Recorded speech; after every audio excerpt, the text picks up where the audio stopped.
welcome to the Sportsedge powered by Inspin.com and Inspin.com's great network of handicappers. We've got the maestro, Starsky and Seal. We've got Jamie involved with a great TV behind them. Sideburns is here. This is a legendary panel of noblemen. How is everyone doing on this fine Thursday? Well, it took you so long. It's not day anymore. It's nighttime. But all right, listen, you're the one that normally shows up 30 minutes late, so you can go break yourself and get your shirt off. Sideburns, how are you doing? I'm doing good, Dan. Thanks a lot, man. Starsky and Jamie, how are we feeling tonight? Great. I'm doing good. I'm on my 20th cup of coffee waiting for you to start the show, but I'm good to go. Yeah. It's amazing. I'm going to start doing laps around the conference room table any minute now, but that's fine. That's great. I've done about 60 of these shows. I'm always early, waiting on you guys every time. And the one time I've got issues, everyone's giving me shit. All right, we'll get back with Sideburns and Sealy McNeely in a minute, but we got to get into Jamie's amazing golf picks. Starsky, this guy, first off, had Homa and McNeely a few weeks ago. One of the two is going to win no matter what with about 5 holes left. Then Sung JM a couple weeks ago. I know last week it didn't work out, but we missed top tens by, what, a stroke again? Smith, I think Smith was in it till late, right? Yeah, yep. Smith was top 10. Yeah. Gooch was 5th. Vegas, who we put up for top 10, but missed out by a shot. I think I was watching him on Saturday and missed like 4 8-footers. So, kind of disappointing last week. But move on to this week, right? Yeah, but remember, with Jamie's golf, remember, like we talked about this before, you're only going to hit – this isn't something that you win every week. I mean, golf, you're betting big numbers. You're taking big prices on these golfers. You only have to hit 3-4 a year. I mean, you hit 3 or 4 a year, you're a fucking winner. Yeah. You're a winner. So, I mean, the fact that Jamie's picking 4 or 5 golfers a week, not always 4 or 5 golfers, the fact he's picking a few golfers and they're always, Saturday morning, you're gonna see one of them or 2 of them, 3 of them, maybe even more in the top 10. It's impressive, and that's why we work with Jamie. Yeah, let me say this. Like you said, and Jamie, you and I have talked about this many times in this show. If you can win 4 or 5 times a year, you're gonna win a lot of money, especially based on the money you bet. But I just have to keep more praise on you before we get into what you like for the ZOZO, which, by the way, we're recording here at 6 p.m. Eastern. It will start in about an hour in Japan. It's awesome. You can watch it till like 2, 3 in the morning, like I did last night. But I just want to say this again because, yes, you're not going to win every week, but your golfers have been in the running in top 5s or top 3s. Obviously, the guys you've taken for top 10s have been there so often since this season has started, and many times last year, of course, as well. But it's uncanny, Jamie. And I want to throw up, let everyone know what we're talking about for this week. I'm going to throw up ScratchCaddy.com, the incredible work you do on there. It's just, I can't talk about it enough. Because it's one of these things where, you do so much work to get ready every week, and no one has anything like this. And your worksheets are just incredible. Yeah, well, it's like one of those things that I've always sort of looked at, and as we said before, like months ago, that you can't find all of that information together in one place. So before I'll look at a tournament, I'll sort of look at the previous winners and have a look at the tournament, see what I did last year, and see what are the fields that I think could lead us to a winner or lead us to a guy who's going to play well that week. So yeah, I mean, you can look at all the. So who's going to win this week? Joaquin Niemann. You going to win? Yeah, sure. You're fucking 100% sure. 100% sure he's going to win right now. All right, dude. So yeah, I mean, the PGA Tour website. There's so many stats on there, which is this, which is that. Strokes gain this, strokes gain that, and it's all a load of crap, to be fair. Because I mean, I've looked at those stats on a weekly basis for the last year, and you'll see guys who are, gained 8 shots approach to the green, for example, and they'll go ahead and miss the cut next week. Shit can change so quickly on that, and players can change so quickly, and their form can change so quickly that there's only one statistic there which I sort of look at, which. I'll keep that in my pocket because that keeps on providing me winners or keeps on pointing me in the right direction. And that sort of leads us onto this week at the ZOZO. It's back in Japan this week, where last time it was there was 2019, where Tiger Woods famously won. 19 under. Exactly, yeah. So par 7, of course. Yeah, that was the last time. Besides the Masters. Well, that was the last time that was played here in Japan. The last time played in Japan, he was the winner. He was the winner, yeah. And then last year they moved it over to California. Wow. So So yeah, we're on to the ZOZO for this week. Par 70, bent grass greens. There's not a lot of those that are really out there on the PGA Tour, and it's actually quite interesting setup. It's got 5 par 3s, it's got 10 par 4s, and 3 par 5s. Usually on your par 70s, you're going to have 2 par 5s, one on the front, one on the back. This one's got actually 3.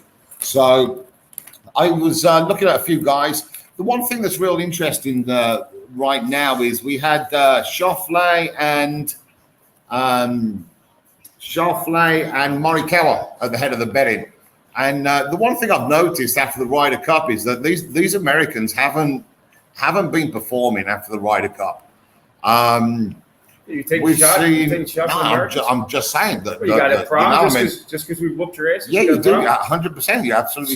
It sounds like you have a problem. I'm just saying, from a betting perspective, I wouldn't bet any American. From an American perspective, it sounds like you're a little. Sounds like you're a little salty about the whole thing. I can be a little bit fucking salty if I want. We won.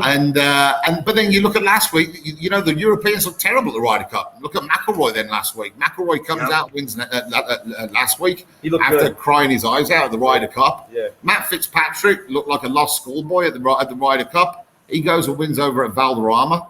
It kind of reminds me of like in football. Like me and you talk about this every week when we look at the college football. Like you got a team, a team that's supposed to win, has always won in the past, like Alabama, and they fucking lose, and they come back out the next week. What do they do? Yeah, no, exactly. They fucking destroy, and that makes a lot of sense. You got the Europeans who. I know they weren't favored to win the Ryder Cup, but they got humiliated. But they got humiliated. Not only humiliated, they consistently are the Ryder Cup. You expect them to win. Yeah. Not this year, but in the past years. So it does make a lot of sense that they would come out pretty aggressive. No, exactly. Yes, and the Americans might be that team that beat Alabama. It kind of sits. Even though Texas A&M played well, they sit back and they fucking. They lose the next week. You see it often in football. I see it all the time in football. No, definitely. I mean, they've been in their environment for a week, and then they come out to doing their own stuff, and it's kind of weird for them, I guess. But I mean, that was one of the 2 picks that we had this week was Tommy Fleetwood, and that was for exactly that reason. We saw McIlroy win last week. We saw Fitzpatrick win last week.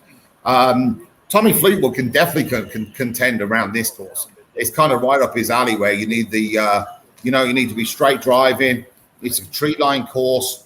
Get it onto the greens, which are fairly small. Why are you saying straight driving? Is that because it's a narrow course? It's a narrow. Yeah, the Japanese courses tend to be a lot narrower and a lot more tree line. Why is basic greens, by the way? Design, I mean, it's the same designers. It's design other courses, it's different design. A lot of different designers over there. Okay. This is a guy. The Japanese designers, they won't go ahead and design the courses over there in the US. So we had Tommy Fleetwood. I think it was 300 after the first round.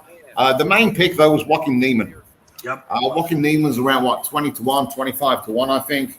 And he's definitely better on these tighter tracks where you can shake the ball around. You put him on a wide open course with low scoring. I don't think that actually suits him.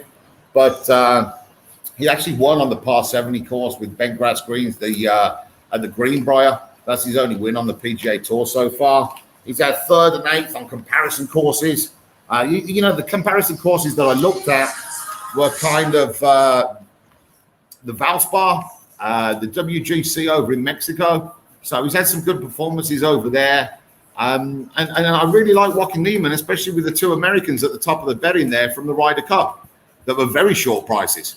So, I mean, obviously you kind of expect one of those to come through. Obviously, Hideki being back in Japan, he's got the whole weight of the country on his shoulders right now. So, we shall see what happens with those. But I think Joaquin Niemann's got sort of something to prove as well. He's got Mito Pereira, who came on tour. Everybody's talking about him as the next Chilean golfer. But I'm pretty sure Niemann doesn't want to get forgotten. And so Joaquin Niemann, Tommy Fleetwood. Give me prices. What do we have? Like so everyone knows, like you bet this stuff and you bet it with the other guys that we work with. Yeah. Seal's going to come on in a second. I don't know about what you guys are betting really until. So we got 20. What do we have? We got 20-1 on Fleetwood, and we got 29-1 on. Sorry, we got 20-1 on Niemann, right? And we got 29-1. So when I come in here Saturday for college football, I'm checking the leaderboard, which I do, and you don't like me doing it, but I checked the leaderboard, and I'm looking for Fleetwood, and I'm looking for Neiman. Fleetwood and Neiman, that's it. Correct. So Yeah. if one of them's winning, should I say anything, or you want Don't me to say anything. just shut the fuck up like I Shut the usually fuck do? up. We don't talk about golf on the week. And it's great this weekend because I don't have to turn the TV off on a Sunday because it'll be finished by the time Dude, I'm if sleeping. Fleetwood's winning, I'm actually going to chant Fleetwood Saturday morning as we're eating our breakfast before the games go. All right, so listen, and Jamie, this is with all like honor and respect to you because obviously 2 of these picks are yours, but I just wanted to throw this up there because betting in the States is legal with FanDuel. There's the live odds right now. There's Matsuyama, who's the lowest odds. Neiman and Fleetwood. You have 2 of the top 3 lowest odds right now. But how about the Squatch? I've got 4 of the top 5. I've got Neiman, Fleetwood, and Matsuyama in Vegas. So there you go. I mean, between you and I, Jamie, we'll take over the world. Love it, baby. But You took Fleetwood at what, Dan? 24-1? Let me throw that back up there. I got Fleetwood at Fleetwood was 24-1. Neiman was 20-1. I got these a little later than I wanted to, but Matsuyama obviously was the favorite, 12-1, or one of the 2 favorites, and then Vegas is 33-1. And they offer you cash outs here in the States. Way to shop value, baby. Good job. Hey, you guys taught. I learned this from Jamie and you. This is not just. I mean, I've become my own great person, but this is all because of Jamie and you and Sideburns and Seal. Even when Seal wears stupid shirts. But just back before we bring Seal and Jamie, I wanted to throw this again, and you can see this, the website Scratch Caddy right there. I'm going to throw the website up again. The work that you do with these worksheets and what you do for the people that sign up and get your picks for Scratch Caddy, what like Starsky was saying, you're not going to win every week, but the value you add with all the research you do that would take people. First off, most people don't know how to do it. I mean, they can try it themselves. There's no chance they'll be able to do it themselves anyway. You there's hours and hours of research you save for people, but the value you give them with looking at the different kind of greens. We know that those greens in Japan are some of the best in the world. They were talking about that on the broadcast yesterday. Seeing how people have finished, recent course form, all the things you do lead you to pick so many great golfers that maybe not are going to win every week, but they're going to give you a damn good chance, Jamie. And that's all you can ask for, right? Yeah, I mean, all you really want is a guy, 3 or 4 shots off the lead going into a Sunday and see what happens. I mean, as long as you can keep on getting that and keep on getting guys who are contending over the weekend. I mean, we've seen it all the time this year that, as long as you can get around the top of the leaderboard on a Sunday morning, you've always got a chance, So yeah, it's that's all you're sort of looking for. I mean, hey, listen, you can have a guy who you really like and he's 20-1. He's still only got a 5% chance of winning. A 5% chance of winning. Right. So, when you sort of put it into perspective, yeah, I mean, like I say, you get 5 or 6 winners a year. You're going to get some in there at a couple of big prices as well, 70-1, 60-1. See if you can get in 100-1. But, I mean, like I said, and every year there's a tournament there that will throw up a player, which will always go off at a huge price, but he's got the numbers that are really impressive. So when that comes around, we'll definitely be having a decent bet on somebody at 100-1 at some stage, and I mean, you've got to take advantage of those. When you do get that player that's just a standout, that's a no name that nobody's looking at, but there's 4 or 5 different things that are all coming together for him that week. Yeah, okay, if he loses, he loses. That's fine. But on the time that they do win, you want to make sure that you can make hay while the sun shines. So yeah, I mean, we'll always be looking at trying to maximize the winners, trying to keep the losers on the lower side, not go crazy with the stakes. I mean, you can't go crazy with the stakes anyway at 20-1, 25-1. So you don't need to put out a lot of money. We're up about 90 points from the beginning, 90 points or 90 units, whatever you want to say, from the start of the year. So yeah, I mean, there's another 4 or 5 tournaments left. We'll finish this year definitely in profit, and then get everything ready for the next year, and start use those break over Christmas. How many weeks are left? I think up to the start of December. Start of December will be the last tournament. We fucking unload. What do you think? Oh, we could unload. Yeah, I mean, if you want to unload, we can unload. I'll fucking unload. You might pull the trigger. Yeah, so, Jamie, like they say, you're really helping out the punters back in your native of England. You're helping out. I'm feeling good. I don't know why it's Fleetwood. I don't know what it is. Maybe it's the Fleetwood Mac. I don't know what the fuck it's. Dude, I got a feeling about this. All right. Well, are you feeling good about Sealy McNeely, who of course almost got the job done a few weeks ago? That was one of Jamie's picks when there was 5 holes to go. and it was either going to be Homer or McNeely. Neither one of them could lose. It was going to be one of the two winning. Seeley, were you very excited about that weekend when your guy? I was actually rooting for McNeely because he's my favorite golfer. But you're Seeley. Who's your favorite golfer? Maverick McNeely. Maverick is his namesake. Seeley, let's talk college. I know that there wasn't a lot you loved last week. There's nothing wrong with that. And there's some things you're looking at this week. I'm going to throw up the in-spin lines here in a second. What are you feeling on college week 8? Well, tonight I made a small play on the NC Charlotte 49ers, the real 49ers, not the fake San Francisco 49ers, the Charlotte 49ers tonight. Club lit, baby. Took the 7. Tough place to play, even though they have a big stadium. It's a raucous atmosphere, and they're pretty tough at home. The other team doesn't travel well. That because you're happy that Florida, that Lane Kiffin has moved on from Florida Atlantic from the Owls? I was very sad when Lane Kiffin moved on. Very, very sad. So he could have dominated Conference USA for years to come. Could have dominated and made a lot of money there too. A little bit more at Mississippi though. So what'd you take on the game? 7. What's it painted? 6.5, pretty much. 6.5. Yeah. Yeah. So give me again why you like it. I didn't really hear you. Tell me again. Club lit, baby. Good, tough place to play. Florida Atlantic. Their numbers on the road are atrocious for the last 2 years. They don't travel. They don't travel well. These two teams are pretty close though. +7's a take. What about last night, Appalachian State? What did you think about that game? Anything?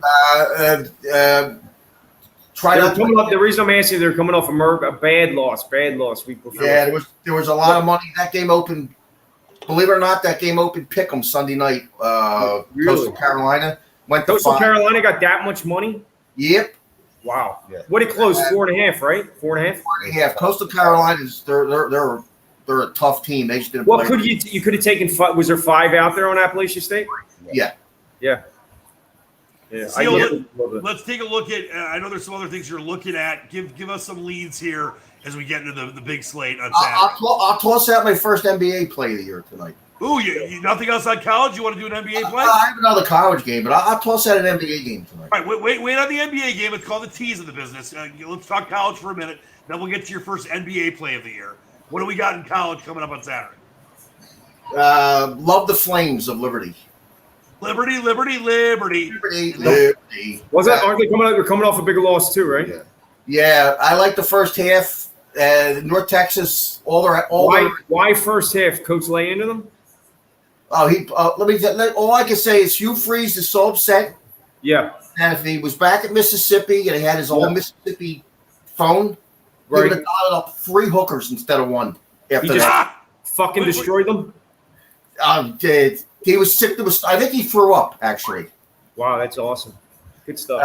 The team they're playing quit. They had 175 yards in penalties, all stupid personal fouls last week, North Texas. All the yardages in the second half when they're down by 30, 40. All right, what else you got in college football? That's all I'll just give you. All right, I got a game for you. Tell me about BYU. What do you think about Washington State with the coach with the COVID shit and getting rid of the coach? Everybody knew he was gone as of April. What's that? He's an idiot. Everybody knew he was gone. No, but how do you think it's going to affect the game? That's what I'm asking you. This is one of the things. I mean, the game was 4. It's up to 4.5. I mean, what do you think? I mean, what do you think about the spot? BYU is a very tired team, supposedly. A tired team, okay. You would be careful. Like, to me, I'm going to be honest with you. To me, I just read it the other day. I was reading it in the morning. I actually saw it at night, at first, I think. In the middle of the night, it said BYU or Washington State coach gets canned. A couple of the assistants I know went with them. They got thrown out too. I mean, to me, I obviously don't play fucking football. I used to play. I sucked. But you lose your coach. Like he was a player's coach. I've been reading a couple articles. Like the players did like him. Like, how do you think that affects him? Like, it's the same thing like the Raiders last week in the NFL. Gruden gets kicked out midweek. The Raiders come out, they win the game by 10 points. I mean, like I'm asking you in college, how do you think college players are a little different than NFL players? We know that. Well, you know that right away between college coaches and pro coaches. So what do you think happens in this game, Seal? A toss-up either way. They can come out and play like the Raiders play last week, or they can get hurt. All I know is BYU is a very tired team. The coaches say they need to buy bad. Okay. And by the way, on the Raiders thing, it's different because that's why I took the Raiders last week. The Raiders, most of them did not like John Gruden. These guys might have liked Rolovich, whatever. I mean, I think he's doing, besides the point of this, I think it's stupid. That's why I got fired. But he's suing the school now, whatever. But most of those players at Seal, I know you liked when I took the Raiders too. They did not like John Gruden, and in the NFL they're professionals, so they argued it. Like I was here in Detroit for Matt Patricia when he got fired. I've never seen more social media love for him getting fired by players ever, by any coach. So I think it's a little different with this college situation. Seal, you agree with that? It could be different, but the thing with that is everybody knew he was getting fired the day he got fired for months. I mean, they all knew he wasn't taking the vaccine. He said he wasn't. There's a difference when it actually happens, when he's actually out of the locker room. There is a big difference with that. They got to come out and play this weekend, and it's a distraction. And I always look for that. If it's a player's coach, like if I can prove it's a guy that the players are upset about that they're losing, what does that do to them? Not just this game, but the rest of the season. It's something to think about. That's all. Yeah, I mean, I would feel very confident if you would have told me, hey, without even the information, even talking about the coach, when we did our rundown, if you would have told me you liked BYU, I know you're not going to like BYU because of the coach thing. You're going to like it for other reasons. I'm going to look at it for the coach thing. So if you would have told me you liked BYU, I would have got a fucking bet on the game, and that's why I'm asking it. That's what I'm saying. Yeah, I mean, BYU's coming off a tough loss. They got manhandled at Baylor. I mean, I already bet it anyway. I bet BYU, but I'm just telling you, I'd bet it more right now. I'd lay 4.5 right now if you would have told me you like BYU. But the fact you told me you're tired, I'll stick with the bet that we have, and that's it. So.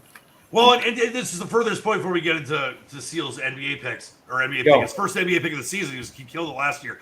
Is that these are the reasons that we do this show. These are the reasons that you sign up at sportshandicapper.com or handicapper 911 or Squatch Picks, whatever, is because they're the reasoning. It's not just saying, oh, I think it's going to be a good game today. There's reasoning why Seal does what he does, and you do, Starsky, and obviously Sideburns, myself, Jamie for his golf. That's the key. Seal, let's get to that NBA pick, your first of the year. I remember you got so angry with the NBA at the end of last season. You're back in the fold now. Well, there's fans in the stands, and there's 82-game schedule, and they don't play every other day. Yes. All right, what do we got tonight? I took the Heat +3. All right, the Heat, they're down to 2.5. What are your feelings on that? Well, Miami is 2.5. So what? Give your reasoning on that. Milwaukee looks like a tired team coming off that extra long season with the delayed season. Their benches. I mean, I watched them play against the Nets. They don't really have a bench, and they didn't look tired against the Nets. They fucking destroyed them. I mean, they got the rings and they came out and destrored them. I mean, they look tired to me. But I'll be a little worried about their bench, and they're missing a lot of players tonight again. Okay. They have no bench. All right. Miami looked good in preseason. Miami could be a tough team again. They weren't that great last year. They went to the finals 2 years ago in the bubble. So yeah, and they got Kyle Lowry. I think it's going to help them. They got rid of Dragic, who I don't even like. So they look good. Miami looked good in the preseason. They played. Jimmy Butler's the truth too. All right, and Seal's got great. Jimmy Buckets. Seal's got great NBA picks. Seal will get back with you in just a little bit. Let's bring in Sideburns. Sideburns in his computer system, which I've been told is not really a computer system. Here to respond. My computer system? Yeah, your computer system, which I guess was like 5-0 last week or something. Well, I was 4-1 the week before, and then last week I went 2-3 in the Hilton. But I've been told it's not Tough really week. a computer system. I mean, I could have been 3-2. I've been told you've been getting picks from carrier pigeons, and you're just really good at it. Tough week. Try going 0-5, fucker. I was hoping that Dallas. See what that feels when you're in the top 10 and you go 0-5. Yeah, we have a play on tonight's NFL game. It's on the site right now. We just put it out actually when you were talking to Seal. That's Kevin. And that's something right when Kevin says we, okay, we doesn't mean all of us. Okay, Kevin, I don't know if he has a mouse in his pocket, but we as Kevin has a play on tonight's game. Like the way it works with all our handicapping sites, we all work together, InSpin Handicapping Network. But everyone works for themselves as well, too. So when Kevin says a computer system, we run the computer numbers at the beginning of the week, give them to the handicappers, and all the handicappers, there's games that we agree on. They're the games that we bet the most money as a group together on. And then there's games that each of the handicappers bet themselves. And that's the great thing, like with a site like Kevin, like signing up with Kevin. If you like what you hear from Kevin, and you sign up from Handicapper 911, you're going to get games that aren't on InSpin. You're going to get games that aren't on Sports Betting Handicapper. You're going to get games that aren't on Sports Handicapper with Seal. You're not going to get the Goff from Jamie, and that's the good thing. So if you want everything from all the different handicappers that work with us, and we only take handicappers that actually know what the fuck they're doing, you got to sign up for all the sites. That's the way it is. You got to pay for everybody's site, and got to pay for Squatch picks. Yeah, that's it. Squatch picks. Yeah, Squatch picks is. I'm just saying it's my site though. InSpin after an 0-5 week at in the Hilton. I think I'm just going to take the pricing part off and just give everybody picks for free the rest of the season until I go 5-0. No reason not to. I'm so fucking disgusted with myself right now all week long. I can't even take it. That's how pissed off. Okay, it happens. No free picks for Handicapper 911. You got to pay. No, and you won't hear picks. other handicappers talk about going 0-5. I'm talking about it right now. I went 0-5 in the Hilton handicapping contest. Tell everyone the teams. I was 17-3 and I went 0-5. Tell everyone it's the disgusting. Teams. I got to go 15-0 in the next 3 weeks to stay in the goddamn thing. It's disgusting. Tell but you know what? Everyone who you had. I'll tell you what. Here's the good thing. Here's the good thing. If you haven't bought the packages yet, if you haven't gone to my site and bought the stuff, this is the time to fucking go because I'm working harder than fucking ever to get that back. And that's what you want. I mean, you want somebody to tell you that. You know, like we work hard no matter what all the time. But when you have a week like we had last week, like Sunday, I fucking suffered. You know, I had the Patriots. You know, the Cowboys score in overtime, that fucking touchdown. I lose that game. The Bears lose by 10. I took 5 and 5.5 on the Bears, whatever the fuck it was. The Lions shit the fucking bed. The Browns, Mayfield gets knocked out. It just went on and on. The Steelers got a 14-0 halftime lead, and they win in overtime by 3. I mean, it was a brutal week for me. And, you know, I'm not out there with pads on and the helmet playing the game, but I didn't do my fucking job last week, and I'm going to work harder than ever this week to go 5-0. And you know what? If I go 5-0 this week, I'm going to work even harder to go 5-0 the following week to make up for it.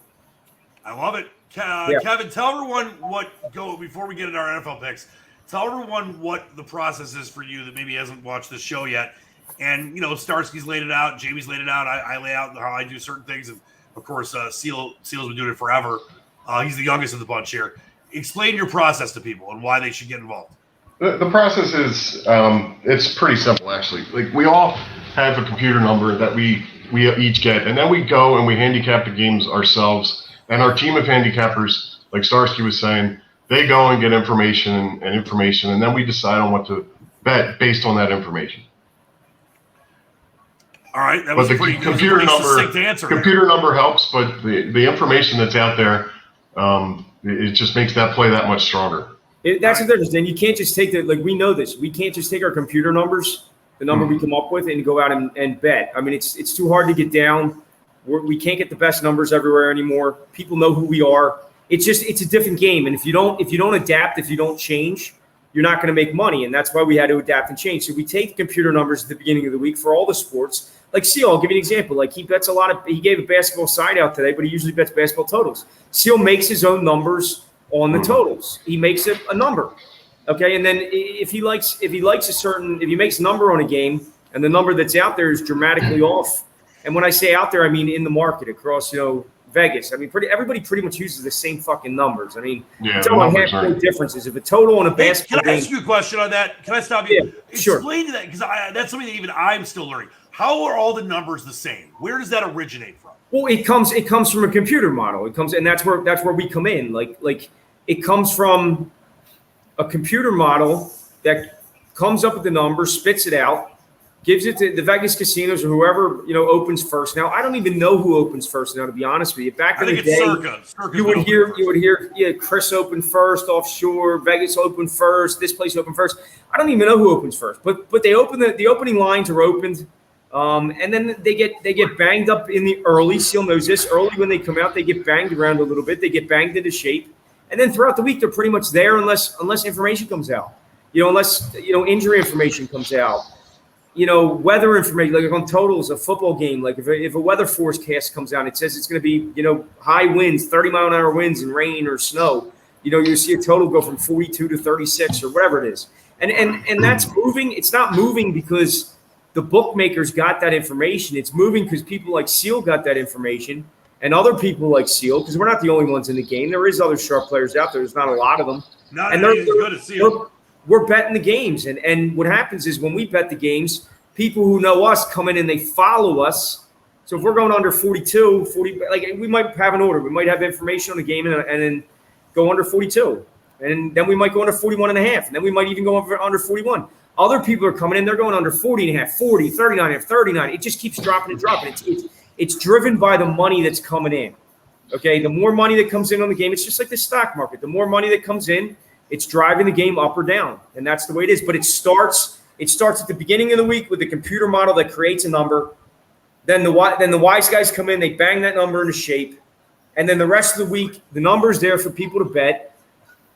It's usually wise guys throughout the week because nobody, regular gamblers, they're not betting until 5 minutes before the game starts. So they're looking at the games. They're the ones that come in the last 5-10 minutes and they're betting whatever fucking numbers out there. And that's the reason they don't win. And that's, it is. It's the reason they don't win. You can flip a coin. And if you flip it enough times, you're going to get heads 50% of the time. You're going to get tails 50% of the time. It's pretty easy. Okay, that's the way it works. The reason you're losing is because if you're flipping a coin, it's going to come up 50% and 50%. But when you're betting a game, you're losing on those losses. You're losing minus 110. You're losing more than you're winning on the 50%. And in the long run, that's what it comes down to. So you have to win you got to win a certain percentage. And it comes down to getting the right number, getting the right information, making sure you know everything about the game. And that's where we all come in. And that's why it's important to buy the packages. Beautifully said. Are you ready to make some NFL picks? Because you want to go 0-5. I'm ready. Starsky, you're 3-2 on this show. And you're tied with Seal and Jamie and Sideburns, and of course the Squatch is 4-1. And it was the Raiders that did it. Let's get some NFL picks here. We're going to start with my man Jamie. Let me throw up a little CBS for you. Jamie, what do we got for this week 7 in the NFL? Do you know what? I just want to say I love the fact that an English guy who knows nothing about American football he's got the same record as all of these guys around here. I'm on Seattle plus 4.5 this week. All right, but by the way, you might not think you know a lot about football, but they're trying to shove football down your throats in England. That's why there's like 15 London games every year, and eventually the Jags are probably going to relocate there, or they'll have their own team. Dude, the Jaguars are the greatest London team of all time, by the way. They are. They've been there more than anybody. Yeah, it's unbelievable. If people don't know, so you like the Seahawks. The Seahawks off that tough loss in overtime. That's your pick, the Seahawks? Seahawks plus 4.5. Why do you like the Seahawks? Tell me why you like the Seahawks. Who are they playing? Who are they playing? Exactly. The English guy. Who are they playing?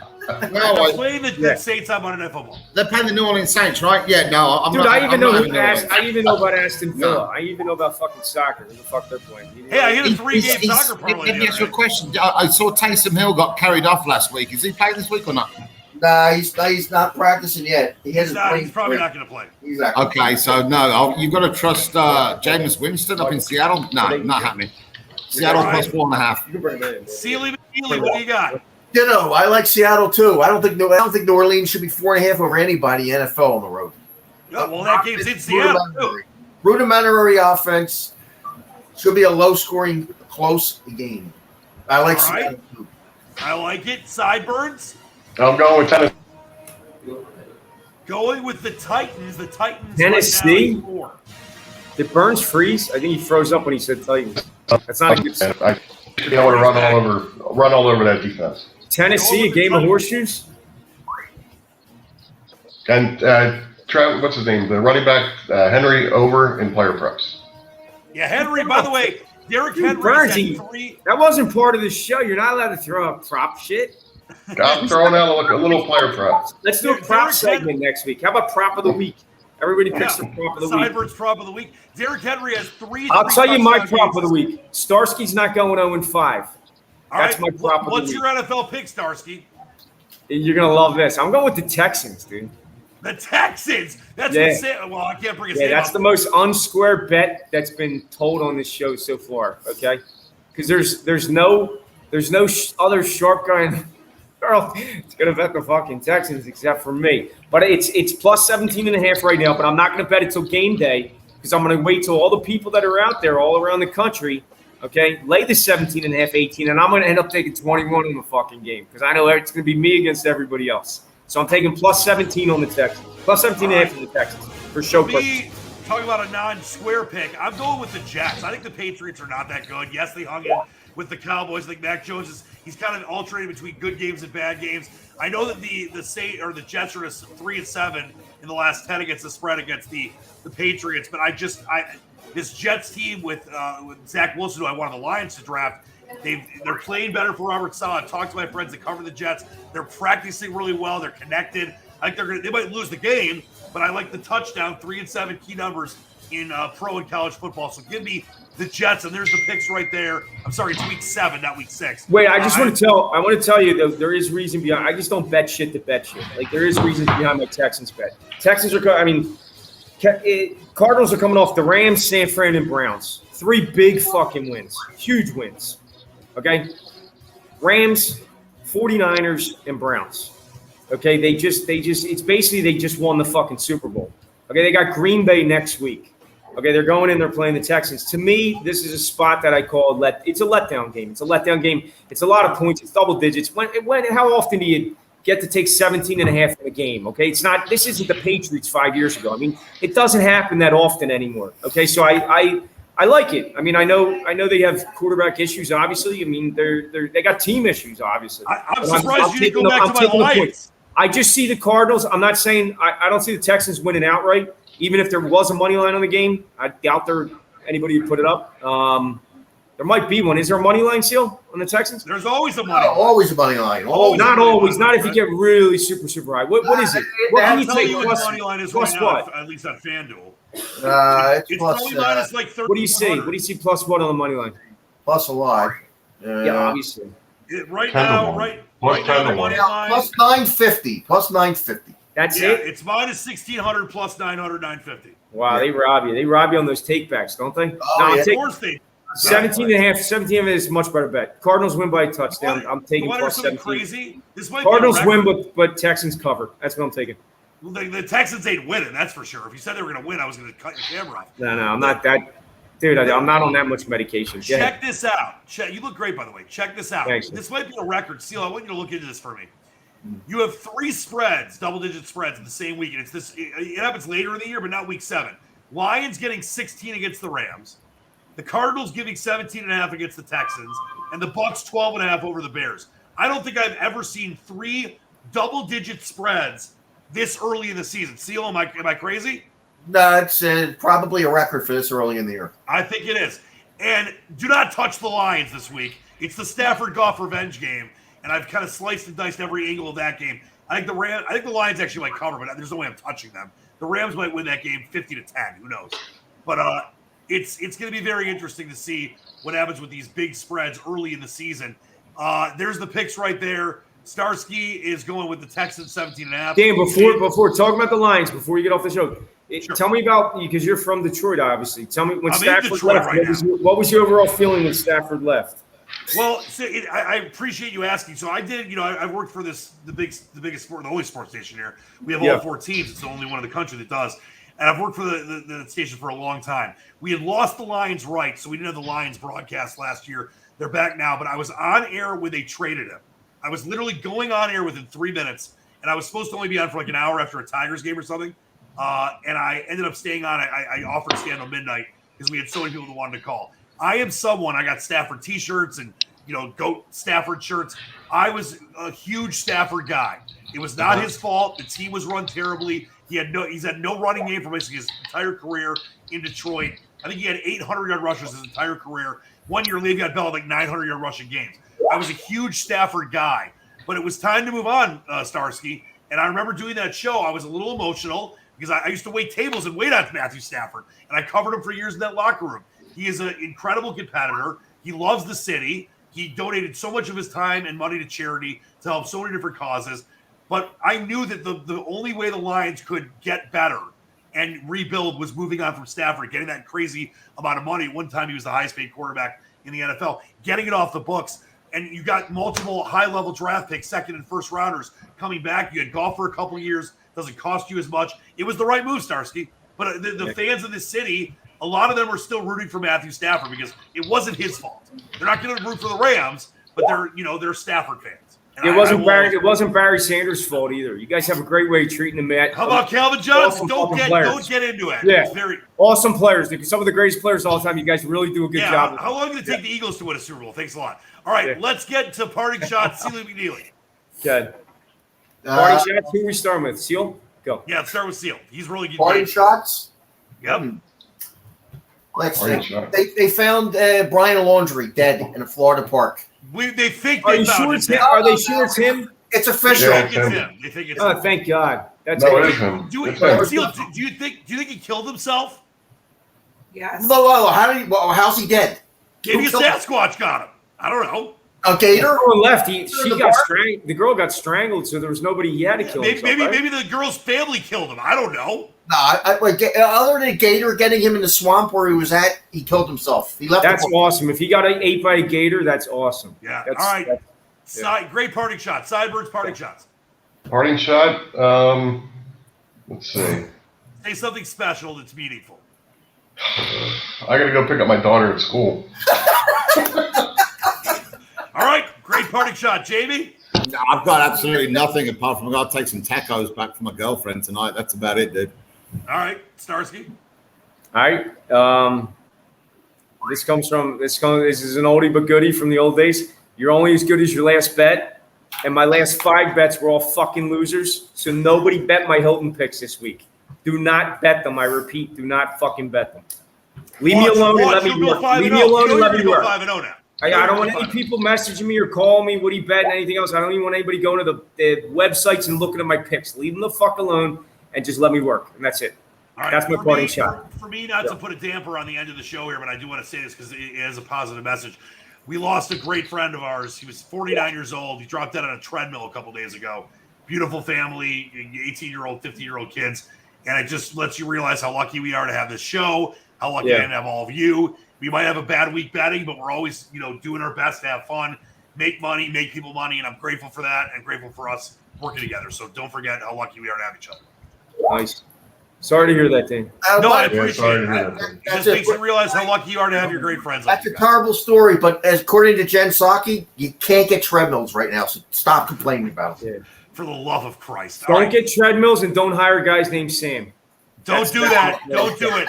All right. All right. Great job as always. For the great Sealy McNeely, check out sportshandicapper.com, scratchcaddy.com for the great Jamester. Kevin is Handicapper911, of course, InSpin. That's the sponsor of the show. And the Maestro Starsky. Go to inspin.com. Squatch picks for myself. We'll see you next time. Until then, keep reaching for the stars. Starsky's going 5-0. Believe in the dream. We love you all. Go Tommy Fleetwood, right? Tommy Fleetwood? I like Fleetwood. I like this. Fleetwood All Mac, right. baby. I'm rooting for it. That's gonna do it for us. We'll see you next week. Appreciate you joining. See you then.